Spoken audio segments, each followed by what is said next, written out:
So, okay, here's the main topic for the most part, and that's the Shield against John Cena, Ryback, and Sheamus, who we collectively referred to. I think it was Braden who Yes, said it first. Team Justice League. Justice League of the WWE. Yeah, Superman and two knockoff Superman.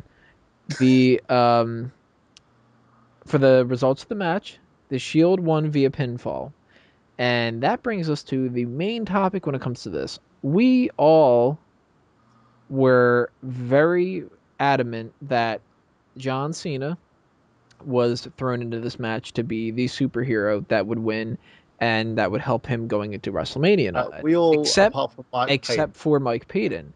Mike Payton had the sensibility to disagree with us and say that the Shield is going to win and it's going to mean all that much more that they Yeah, because it makes it that much more impressive when everybody else thinks the opposite, so to speak. I still, if you rewound the tape and all that, I still think that our all of our guesses, including Mike's, all have sound reasonings to them. And that is why I like having a show like this, where you don't have to automatically stick with one thing and everybody has to agree with each other. The discussion is what's very interesting about it. So I'm glad that we didn't agree on all that kind of stuff, and I'm glad that some of us were wrong because I actually liked the idea of the Shield winning this match instead of doing the John Cena thing and all that. I would much, much, much rather be wrong about saying that something is going to be shit than to be right and watch the shit. So Yeah. anybody who thinks that it's a situation where I would rather be happy being right about it, the alternative, I'd rather be wrong 1,000 times and watch incredible pay-per-views than to go into, like, say, TNA, where TNA I'm always kind of assuming that it's going to suck, and I'm always hoping that it won't. That's a pretty safe prediction.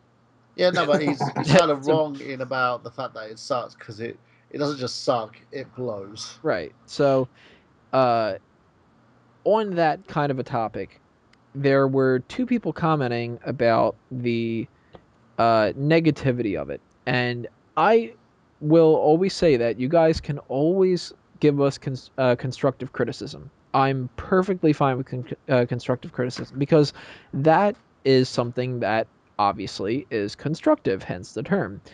I love it when you guys tell me whether or not you think, well, the hot tags are cooler when you let it just go and it doesn't have a time limit, or I think it'd be a lot funnier if you stopped doing the outros or something like that. Nobody said that yet, but if somebody wanted to say that, then I'd be perfectly fine with them saying that. If some people think that uh, certain segments are good and certain segments are bad, or that they have ideas for how to improve the show or something like that, fantastic. I'm always going to listen to it. And You guys are talking about opinions, though. There's a fact here, and the fact is, y'all were wrong.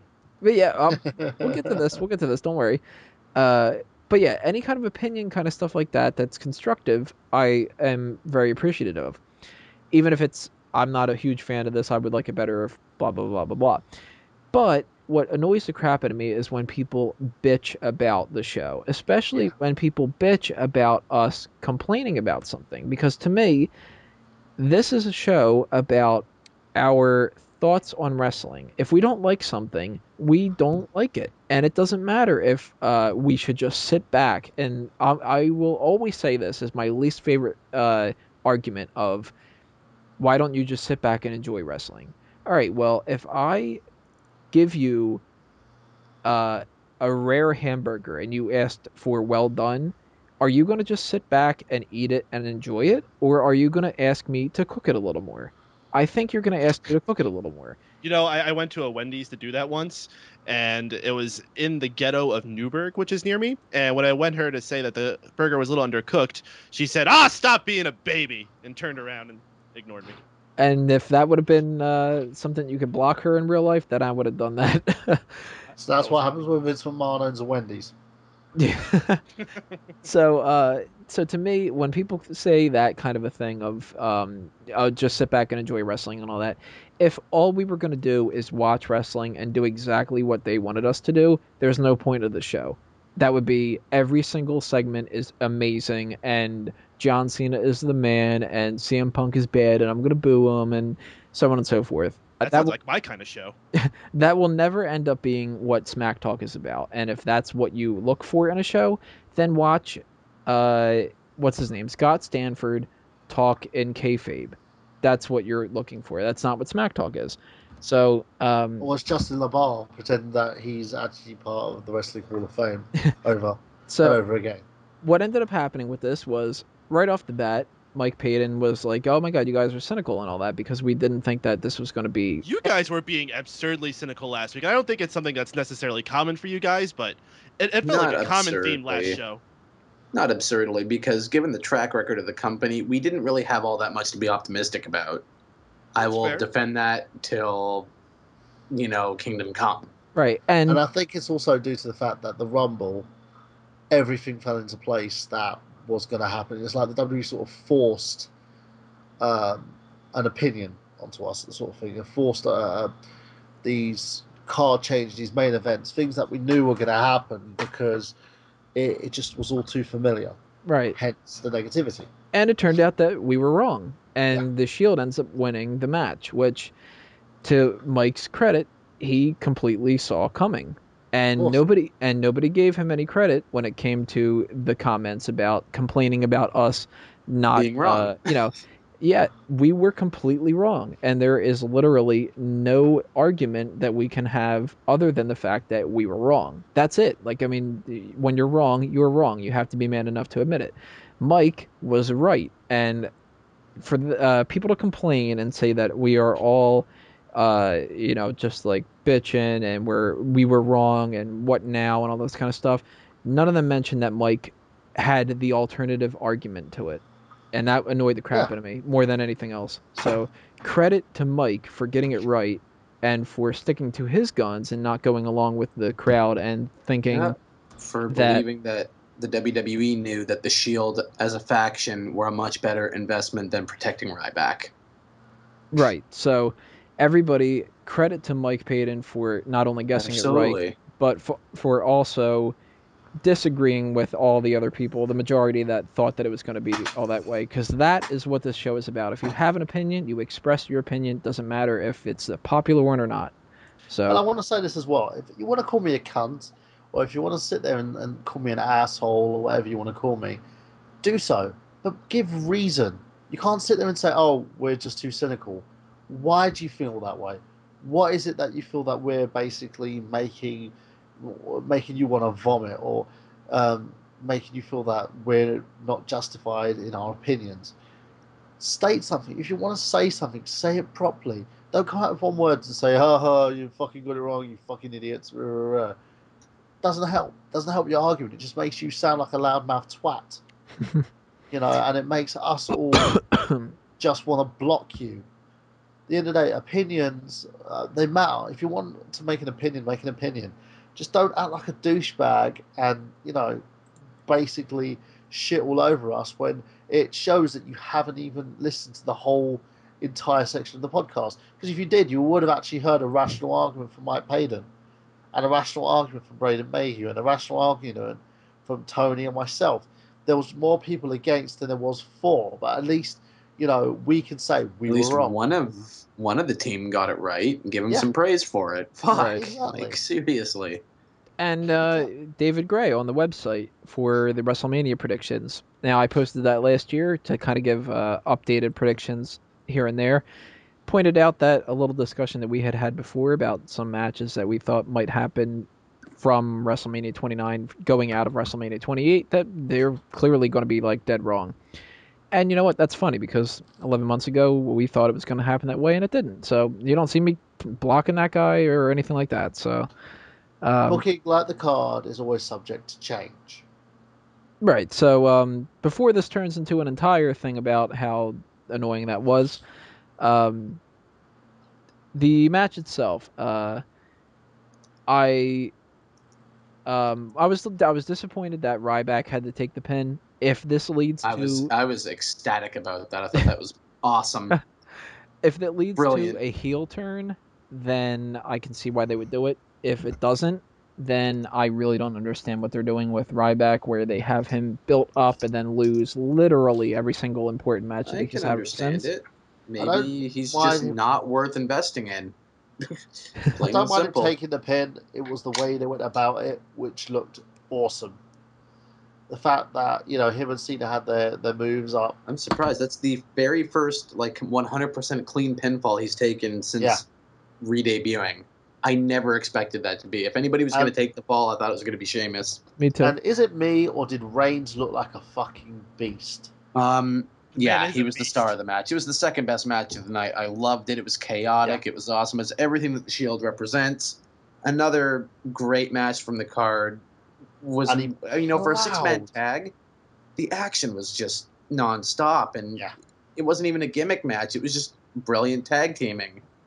It made the fact that we didn't have a second chamber worth it, because these guys put on an amazing match. The Shield, and you know what? My hat goes off to the guy that I said there was big things coming for this guy in 2013. I still believe it.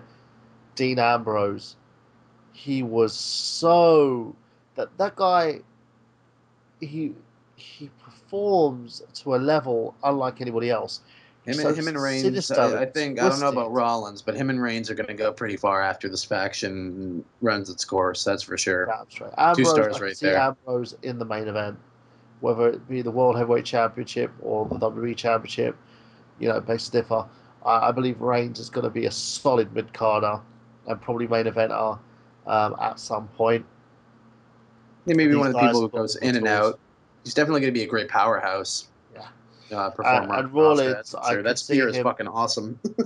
If Rollins keeps performing at the level that he's performing, I think these 3 guys, if they continue to learn off each other, you'll have a very awesome unit. And the fact that WWE is still pushing them is the right way to go. Yeah, they're definitely the better investment over keeping Ryback looking good. This is going to be the best and most dominant faction in years. They have gold. This is it reminds me of the Dangerous Alliance. Literally that gold. Because there's a big difference between them and Nexus. Nexus were a bunch of 7 rookies who needed the whole group to beat up on one people. This is just a group of 3 people that just wreak havoc wherever they go, and they not only take the fight to top tier names, but they beat them. It's basically you think of it this way, and I think a lot of the commentators allude to this as well. You have a pack of dogs, but these guys are a pack of dogs with a purpose. They believe in everything that they do. And what's really awesome about that is we don't really know what they're doing or what they want to achieve. So it keeps you interested and invested. You don't know what they're going to do next. You don't know why they're even in the company doing this. They're behind something, but you don't know what. And that's what's going to keep them working. It's a faction that's working because of the people who are in the faction. Yeah. They each play off of each other, and each of their roles are stupendous. When they first debuted, I didn't know how good they were going to go, but I totally believe that the WWE sees stars in the faction itself. And I said that last week as well, that these 3, the Shield, I don't think as a gimmick never was supposed to work. But it's these 3 talents that have made this gimmick work and have made it to a level that when anyone says the Shield, you automatically know who these guys are. It's awesome. Peyton, you've been trying to get a little point out here. What were you trying to say? Was I? I don't think I was, but that's okay. I could find something to say. Oh, I thought that the section of Skype kept lighting up from you. I might have just been hitting my mic stand, but I don't think I need to say this. I am a huge Shield fan. I like every single one of them. They have just been nothing but awesome ever since they debuted. There has not been a bad segment that involved them, except for maybe that one on Raw where Sheamus and John Cena chased them out. That could have been a little bit better. But besides that, everything they've been doing has just been absolutely gold. I don't know what their WrestleMania plans are. I hope it's not just a Justice League Part 2 with Chris Jericho instead of John Cena. I think they could do a little bit better than that. I see them winning the tag titles. No. That's a drop down for them. They are beyond the tag titles, which mean absolutely freaking nothing. They should stay as far away from that scene as they can. Well, I'm seeing them winning it and going under Freebird rules. That's me. I know it would be another rematch, but Team Hell No with maybe a partner representative against the 3 of them and a TLC match for the tag titles would be something I would want to book. Yeah. They already showed that they could steal the show. especially in that type of match. And I think if they have these guys in the opener, they'll set the pace for the whole show. Oh, damn straight. Any last thoughts? Amazing match for sure. Second best of the night. No complaints. Perfect booking. When WWE can get something right, they can. And when they get something right, they get it right. Exactly. I think it's just a shame that you guys are on this bandwagon now, but you did not believe in the Shield before. So yeah, but again, we had reason to. You had reason, but regardless, you didn't do it. And you got called out on it. You got called out on it. Maybe people were a little overzealous with their passion for it, but you know what? I don't blame them because this is a very big thing going on right now. You didn't believe in them. Apologize to the audience for getting it wrong because that's a shame. I especially apologize because I enjoyed seeing Ryback take a clean pin off of a Reigns spear. I apologize for absolutely nothing because I still think that I had a very good reasoning for guessing that. I was dead wrong. I still think we did too. And I still think that there's a chance that they could fuck something up later on, and it'll be pointless. I hope that that doesn't happen.